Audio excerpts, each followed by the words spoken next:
Bien-aimés, nous voici encore une fois de plus dans cette autoroute de l'information pour parler de la part du Seigneur. C'est toujours dans cette série d'émissions, l'émission que nous avons intitulée le message du soir, où nous avons l'habitude de partager avec les enfants de Dieu sur des thèmes importants, les thèmes qui édifient, les thèmes qui donnent la croissance dans le Seigneur. Aujourd'hui, nous allons attaquer un sujet très important. Je vous demanderai, les bien-aimés qui ont l'habitude de nous suivre, de s'incliner. Nous allons prier au nom de notre Seigneur Jésus-Christ. Père Saint et Père Juste, toi qui es au-dessus de toutes choses, nous voulons parler de ta part. C'est pour cela que nous voulons que l'esprit qui était sur Joseph, qui était sur Daniel, qui était sur tant d'autres, des grands serviteurs de Dieu, puisse se reposer sur notre modeste personne, afin que nous puissions parler de ta part. Père, je m'oppose contre les esprits impurs, maléfiques, je les déloge, je les repousse, je les envoie dans le lézaride et je demande que ton assistance, que ta grâce repose sur nous. Au nom du Seigneur Jésus-Christ, ainsi prié. Amen. Bien-aimés, nous allons attaquer un sujet très important. Nous allons parler sur le feu. Notre thème du jour, c'est le feu. Nous allons scinder ce thème en deux parties. Nous allons parler du feu de l'Éternel et le feu de l'étranger. Mais avant que nous puissions entrer dans le vif du sujet, nous aimerons lire. Nous sommes dans les livres de Nombre 3, verset 4. Il est écrit ceci.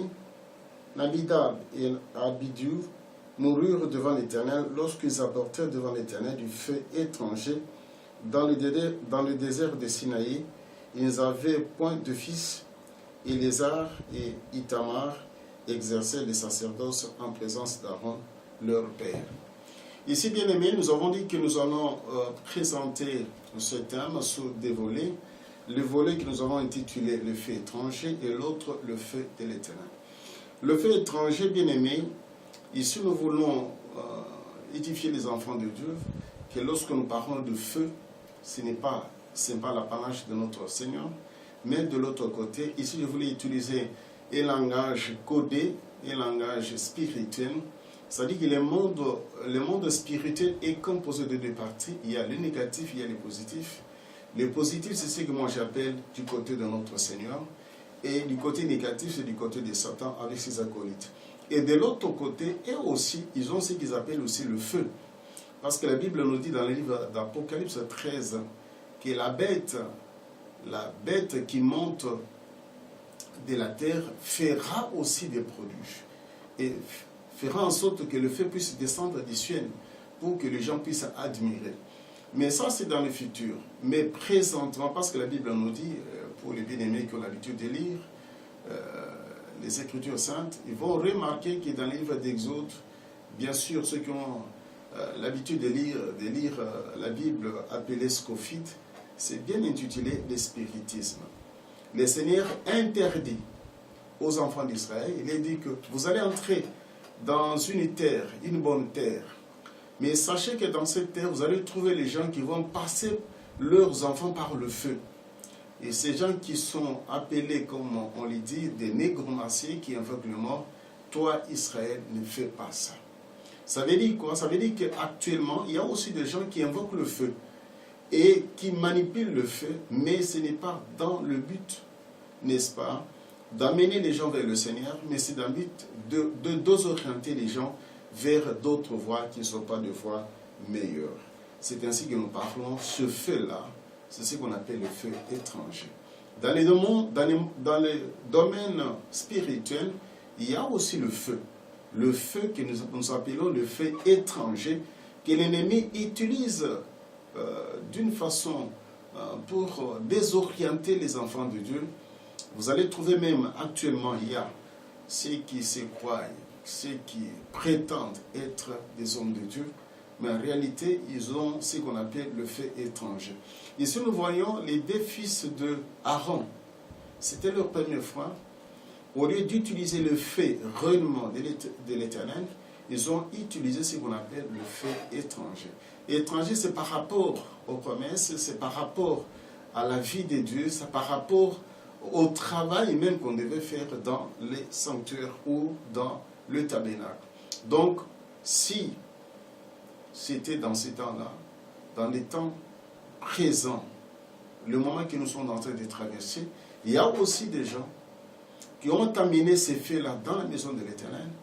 Les gens croient qu'ils utilisent réellement la voix de Dieu, mais or c'est la voix de Satan. Satan aussi peut faire aussi descendre le feu, uniquement pour impressionner les gens. Ils peuvent utiliser sur le feu uniquement pour, n'est-ce pas, désorienter les gens. Donc ici nous mettons l'accent particulier pour dire aux enfants de Dieu que les faits étrangers existent. C'est le fait de l'ennemi, c'est le fait de Lucifer, et aussi ils peuvent invoquer le feu, et aussi ils peuvent envoyer le feu pour, n'est-ce pas, désorienter les gens, ou bien pour le brûler, ou bien pour le malmener, mais ces faits-là, ce n'est pas le fait de l'étranger. Ce n'est pas le fait de l'Éternel. Ici, nous voulons scinder les choses, nous voulons préciser les choses, c'est pour ça que nous insistons que nous voyons ces faits dans la parole de Dieu, intitulé le fait étranger, le fait que les deux enfants d'Aaron, ils avaient mené dans le sanctuaire, ils étaient frappés et ils étaient tous enterrés parce qu'ils avaient apporté le fait étranger dans la maison de l'Éternel. Donc, bien-aimé, toi qui auras la chance de nous suivre, ou bien qui a l'habitude, n'est-ce pas, de passer sur ces sites pour, n'est-ce pas, avoir le mets délicieux, le mets délicat, c'est que nous apparons la pure parole de Dieu. Sachez, retenez qu'il y a le fait étranger, le fait dont l'artisan, c'est Lucifer lui-même avec ses acolytes. Donc, il est capable aussi de produire le feu et d'exercer le feu sur des âmes qui sont faibles. Et sachez que c'est le feu-là que nous appelons le fait étranger. Bien aimé, nous attaquons ce que nous appelons le fait de l'Éternel. Nous allons présenter ça sous 4 aspects. Mais nous voulons que les gens sachent tout d'abord que ici je voulais revenir en arrière pour parler de fait étranger. Ça peut aussi faire le dégât, le fait étranger, si vous n'êtes pas armé, si vous n'êtes pas dans le Seigneur. Parce que nous voyons avec Miskaël, Abednego, dans la vie de Babylone. La Bible nous dit qu'il y avait une fournaise ardente. Cette fournaise, c'était le roi de Babylone qui détenait ce feu-là pour faire du mal aux enfants de Dieu, pour faire du mal à tous ceux qui s'est rebellés à ses ordres. Il avait un feu qu'on avait appelé la fournaise ardente. Et comme il avait exigé que chacun de ses compatriotes puisse s'incliner devant ses ordres, devant ses statuts, devant ses petits dieux, il y a eu quelques hommes qui ont refusé de ne pas s'incliner. Ces hommes-là, je cite Abednego et Miskaël et les autres, ils avaient refusé et le roi les a intimé l'ordre, ils avaient refusé et le roi a dit, vous allez voir si votre Dieu va vous arracher de ma main.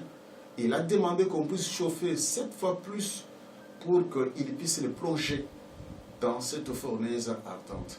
La Bible nous montre que comme ils avaient Dieu, comme ils possédaient Dieu, ils sont descendus dans le feu et le feu n'avait pas le pouvoir sur leur corps, ni sur leurs habits. Pourquoi? Parce qu'ils étaient des hommes de Dieu. Pourquoi? Parce qu'ils défendaient la cause réelle. Pourquoi? Parce qu'ils craignaient l'Éternel. Pourquoi? Parce qu'ils se sanctifiaient davantage. Donc, bien aimé, vous devez retenir que l'ennemi, il a aussi le feu pour faire du mal aux enfants de Dieu. Restez dans la droiture, restez dans la crainte de l'Éternel. Vous allez remarquer que vous allez surmonter, vous serez au-dessus de ce feu-là, le fait étranger qu'ils sont en train de parler. Le roi de Babylone possédait ça, il avait une fournaise, il avait lancé, il avait plongé plutôt nos 4 frères dans ces fournaises ardentes. La Bible nous dit que lui-même, il avait remarqué qu'il y avait un 4e homme qu'il appelait lui-même le Fils de Dieu. Donc, bien aimé, ici, je suis en train de faire allusion à notre Seigneur Jésus-Christ, qui est considéré comme étant le Fils unique de notre Éternel.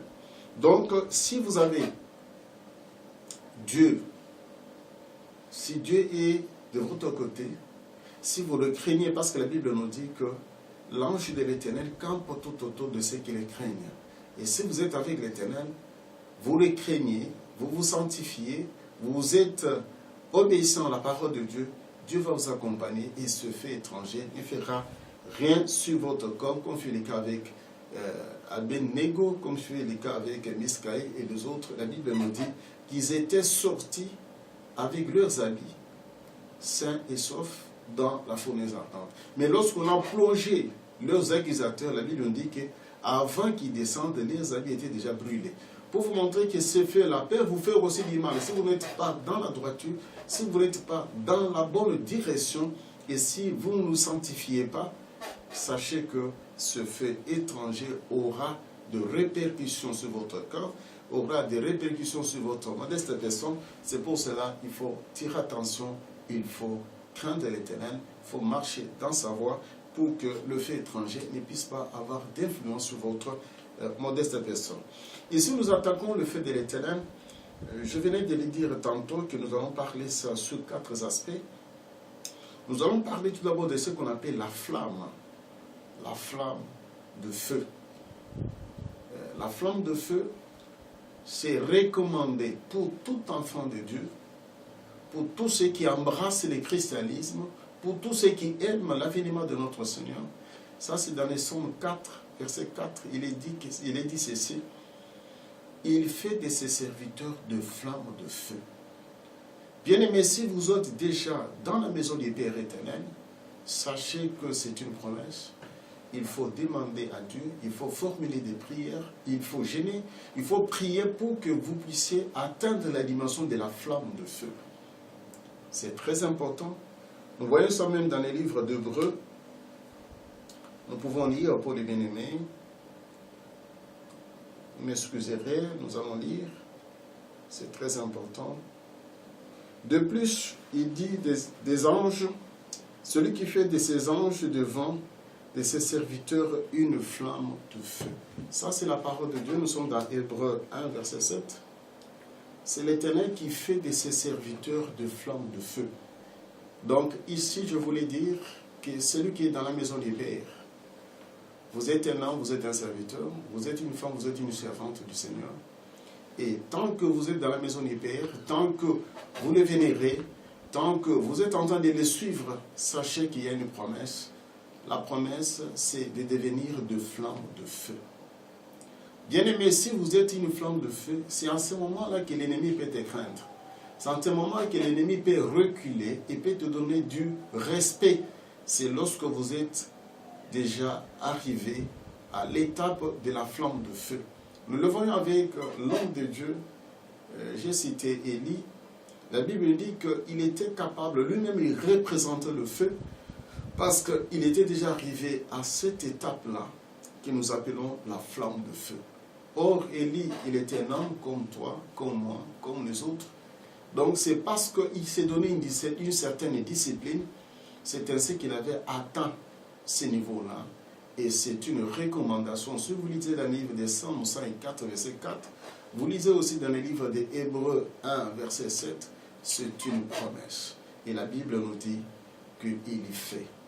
Comme il y fait, quand vous êtes déjà entré, vous avez ces droits-là. Vous pouvez aussi demander que le Seigneur puisse vous transformer à une flamme de feu. C'est lorsque vous êtes une flamme de feu que de l'autre côté, il peut te craindre. De l'autre côté, il peut te fuir. De l'autre côté, il ne peut pas venir te déranger parce que vous avez déjà atteint la dimension, ce qu'on appelle la flamme de feu. Nous le voyons, lui-même, il est présenté. On dit ses yeux, ce sont des flammes de feu. Ça, c'est l'Éternel. Il est écrit aussi dans le livre d'Apocalypse, on dit que notre Éternel, ses yeux, ce sont des flammes de feu. Donc, les yeux, pourquoi? Parce que c'est dans les yeux qu'il y a le regard. Lorsqu'on regarde, il y a des flammes qui sortent. Et en ce moment-là, l'ennemi est mis en déroute, il est à l'écart, il fuit, il recule parce qu'il constate que réellement vous êtes déjà devenu une flamme de feu. Bien aimé, il faut aimer ça. Il faut préférer ça, c'est très important. Et la deuxième dimension que je voulais parler, c'est le mirail de feu. Bien aimés, nous sommes confrontés Et c'est parce que nous embrassons le christianisme, c'est parce que nous servons l'Éternel, l'ennemi nous guette. L'ennemi vient à tout moment pour nous agacer, pour nous déranger, pour faire en sorte que nous puissions avoir, n'est-ce pas, une vie troublée. Mais pour qu'il ne puisse pas se rapprocher tout autour de vous, il faut que l'Éternel puisse ériger ce qu'on appelle le muraille de feu. Le muraille de feu, c'est l'Éternel lui-même qui le fait. Mais c'est par rapport à votre demande, c'est par rapport à votre souhait, lorsque vous allez demander à l'Éternel qu'il puisse constituer, parce qu'on dit que lui-même, il est le muraille de feu. Donc si l'Éternel est tout autour de vous, vous devenez réellement muraille. Donc tout autour de vous, il y a le muraille. Le muraille, ce n'est pas n'importe quel muraille, c'est un muraille de feu. Parce que ce muraille de feu, l'ennemi ne peut pas traverser ce muraille. Il a peur d'être brûlé. Donc nous devons connaître aussi que dans le Seigneur, il y a cette possibilité qui nous est offerte. Cette possibilité, c'est tout autour de nous qui est le muraille de feu. Donc c'est très important, bien-aimés, parce que nous sommes réclamés chaque jour. Et il y a un combat sans déranger quelqu'un. Parce que nous le voyons dans la parole de Dieu. Ça, c'est notre maître qui l'a dit lorsqu'il était vivant. Il dit à Pierre que Satan t'a réclamé cette nuit. Mais j'ai prié. Il voulait te cribler comme le blé. Mais j'ai prié pour toi. Pour montrer effectivement que, bien aimé, il ne faut pas oublier que nous sommes dans un combat sans merci. Nous sommes chaque jour, n'est-ce pas, des hommes qui sont dérangés par l'ennemi. Pour que l'ennemi ne puisse pas avoir la main sur nous, avoir la main sur nos biens, avoir la main sur nos enfants, avoir la main sur nos activités, nous devons tout autour de nous avoir le muraille de feu pour qu'il ne puisse pas traverser la barrière, qu'il ne puisse pas s'approcher tout près de nous, parce qu'il cherche par tous les moyens à mettre la main sur les enfants de Dieu. Donc nous devons, c'est très important d'avoir le muraille tout autour de nous pour que nous soyons en sécurité. Donc la sécurité qu'ils sont en train de parler, c'est l'Éternel lui-même, mais sous sa forme que nous appelons le muraille de feu. Posséder, avoir le muraille de feu et demander à l'Éternel d'ériger tout autour de nous le muraille de feu. C'est très important, bien-aimés, il ne faut pas négliger que nous sommes dans un combat sans merci. Nous sommes dans un combat, parce que la Bible le dit dans le livre d'Apocalypse, c'est lui qui vaincra, je ferai de lui. Donc pour vous montrer qu'il y a un combat, mais ce combat, il faut associer l'Éternel, il faut demander à l'Éternel qu'il puisse être tout autour de nous, tout autour de vous, en tant que le muraille de feu. Le muraille de feu, c'est très, très, très important. Bien aimé, il faut désirer, il faut préférer ça, c'est très capital. Nous allons lire, cette fois-ci nous allons aller directement dans les livres. Nous sommes dans Exode.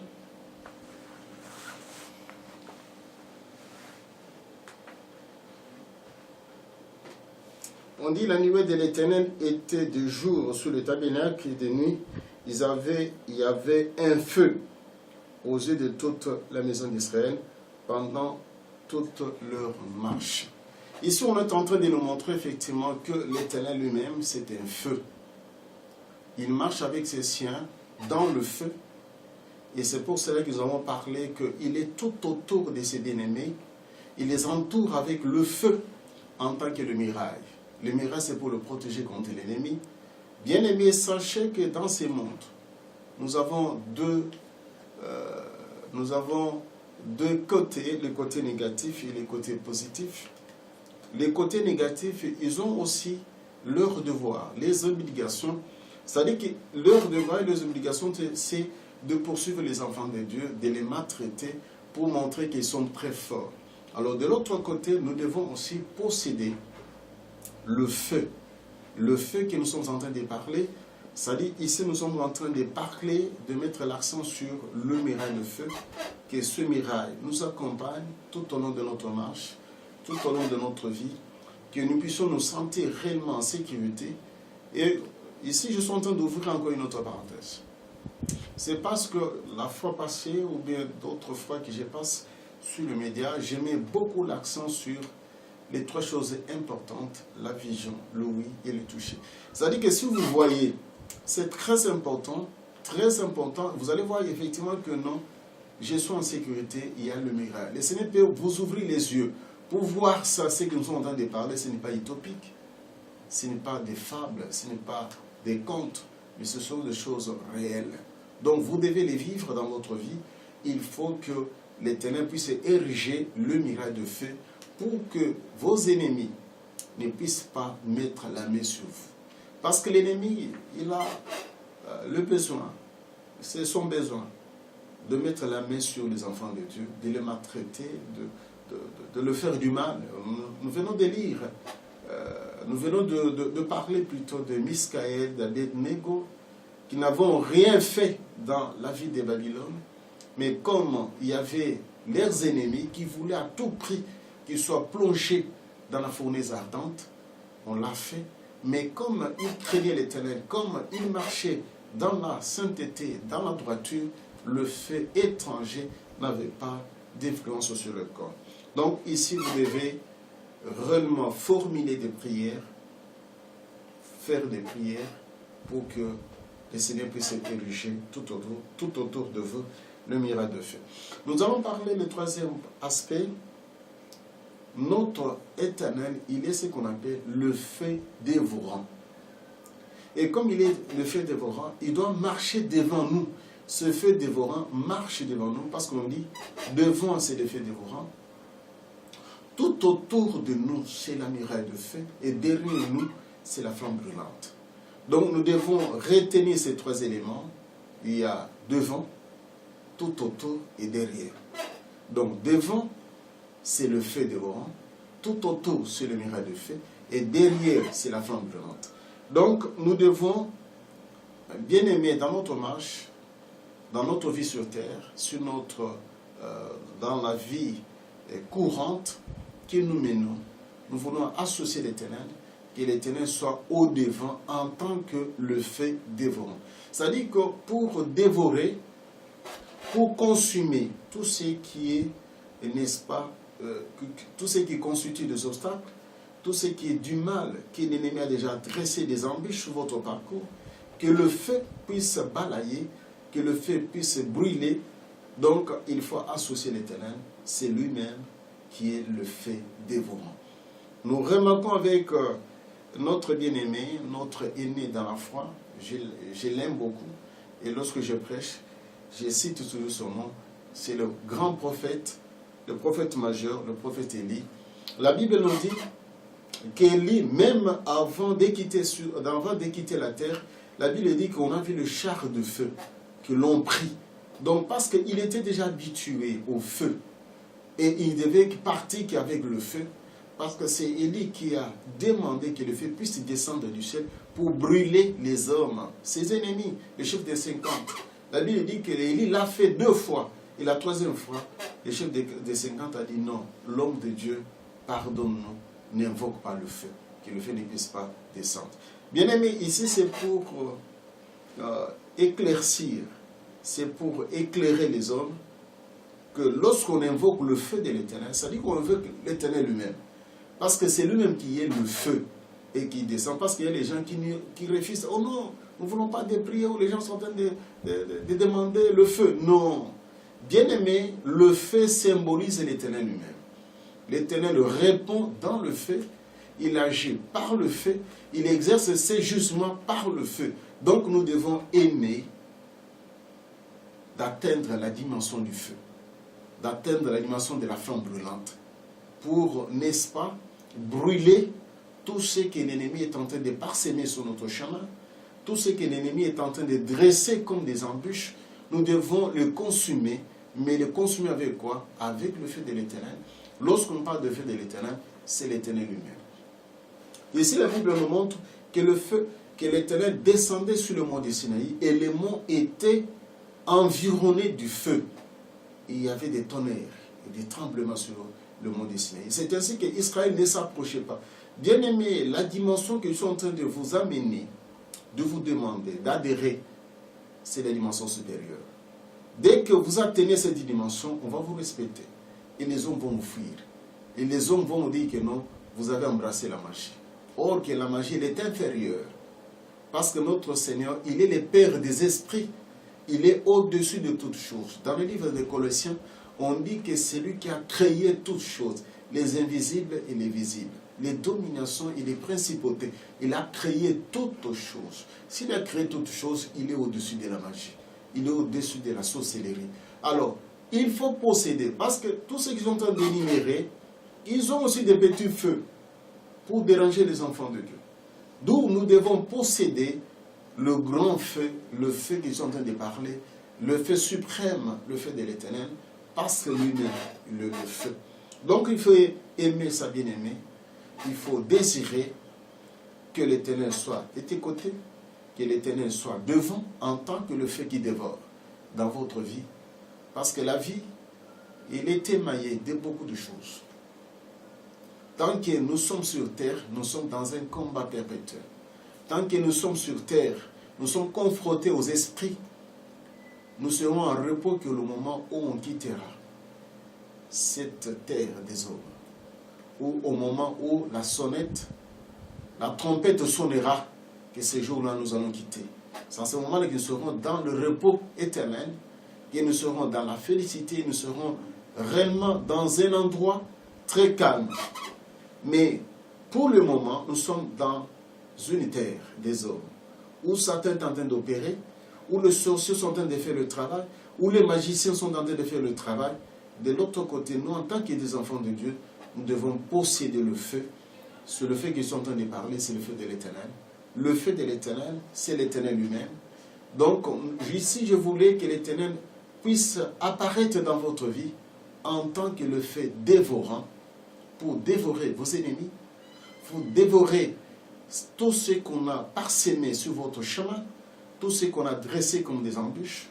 Je voulais que l'Éternel soit votre miraille de feu tout autour de vous, pour que les hommes animés des esprits impurs ne puissent pas vous toucher, pour que les gens qui ont des destins malsains pour votre modeste destin ne puissent pas mettre la main sur vous, et qu'ils soient aussi derrière vous comme étant la flamme brûlante, pour brûler vos ennemis qui sont en train de vous poursuivre jour et nuit.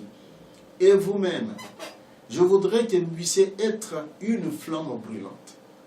Parce que c'est pendant des nuits où il y a des combats terribles. Et si je suis en train d'expliquer quelque chose de très important, bien aimé, il faut avoir le temps de s'incliner devant le trône de la grâce pour implorer que le Seigneur puisse déverser sur vous, n'est-ce pas, ou vous transformer en une flamme brûlante pour vaincre vos ennemis. Tant que vous n'avez pas encore atteint cette dimension de la flamme brûlante, c'est terrible et c'est difficile que vous puissiez vaincre l'ennemi. L'ennemi obéit au feu et il s'incline devant le feu, il recule devant le feu, il ne recule pas devant autre chose.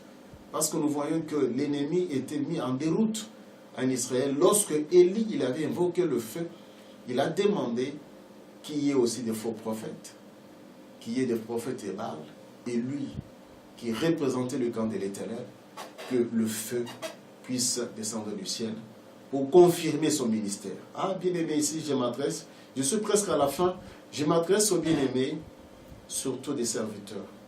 À votre humble serviteur, il se nomme les serviteurs de la dernière heure. Je suis le moindre des serviteurs, mais ici je vous présente tous ceux qui aiment l'avènement du Seigneur, tous ceux qui veulent parler du Seigneur, de désirer d'être de flammes brûlantes dans la maison du Père. Bien-aimés, nous sommes arrivés à la fin de ce petit message, mais très important, c'est le message du soir, pour que nous puissions nous réveiller, nous puissions être bouillants, nous puissions être chaleureux dans la maison des Pères, parce que l'ennemi s'est élevé, l'ennemi est en train de multiplier, n'est-ce pas, des stratégies, n'est-ce pas, pour marteler les enfants de Dieu. Réveillons-nous en tant que des fils, en tant que des serviteurs et des servantes dans la maison du Père, pour atteindre la dimension de la flamme brûlante. Je voudrais, pour clore mon propos, que que vous puissiez vous incliner et nous allons prier pour notre Seigneur. Mon Dieu, nous savons que ce message va toucher plusieurs. Ce message va révolutionner la vie de plusieurs parce que nous sommes à la dernière heure. Et c'est l'ouvrier de la dernière heure qui demande à toi le grand, à toi qui es au-dessus de toutes choses, de déverser cette grâce sur plusieurs pour qu'ils puissent aimer, n'est-ce pas, cette dimension. J'ai ainsi prié au nom du Seigneur Jésus-Christ. Amen. Bye bye.